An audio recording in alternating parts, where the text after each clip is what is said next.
اعوذ باللہ من الشیطان الرجیم بسم اللہ الرحمن الرحیم۔ تمام سننے والوں کی خدمت میں میرا سلام پہنچے۔ نبوت کے ذیل میں کہ نبوت لطف خداوندی ہے، گفتگو ہو رہی ہے اور ہماری بات یہاں تک پہنچی تھی کہ سب سے زیادہ سخت وقت جب انسان ان کی رہنمائی کا محتاج ہوتا ہے وہ ہے جب نفسانی خواہشات اور جذبات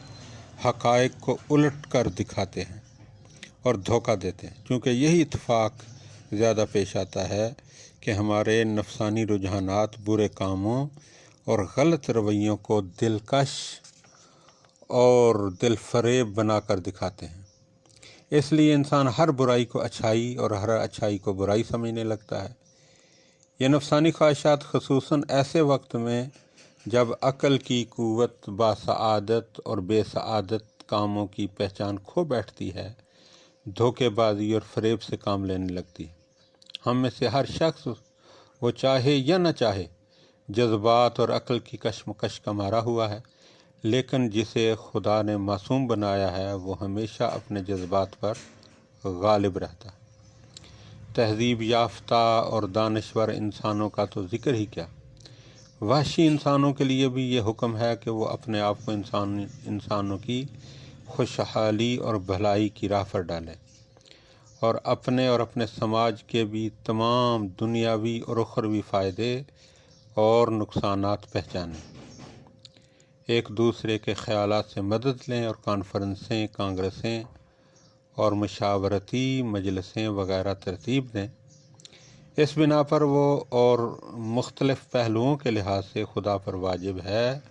کہ وہ اپنے بندوں پر مہربانی، لطف اور رحمت اور شفقت کے طور پر پیغمبر مقرر کرے تاکہ وہ انسانوں کو آیات الہی سنائیں،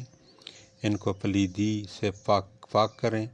کتاب و حکمت سکھائیں، تباہی اور بربادی سے ڈرائیں اور انسانی بھلائی کے کاموں اور نیکی کے انعامات کی خوشخبری سنیں۔ خدا پر لطف کے واجب ہونے کے معنی یہ ہیں کہ یہ بندوں پر اس کی رحمت اور اس کے مطلق کمال کا تقاضا ہے اور وہ اپنے بندوں پر لطف اور رحمت رکھتے ہوئے سخاوت اور بخشش کرنے والا بھی ہے۔ اس وقت جب کہ انسان کی فیض رسانی اور سخاوت کی شرطیں موجود ہوں تو ہرگز وہ مہربانی سے دریغ نہیں کرے گا، کیونکہ اس کی رحمت کے میدان میں کنجوسی نہیں ہے اور اس کی بخشش اور سخاوت کے دریا میں کوئی کمی نہیں ہے۔ اس کے ساتھ یہ بھی دھیان رکھیے کہ جب ہم یہ کہتے ہیں کہ خدا پر یہ لازم ہے کہ وہ لطف کرے تو اس کے معنی یہ نہیں ہے کہ ایسا کرنے کے لیے کسی نے اسے حکم دیا ہے جس کی فرما برداری اس پر واجب ہو، بلکہ اس بارے میں واجب ہونے کے معنی بالکل اس طرح کے ہیں جیسے ہم خدا کے بارے میں کہیں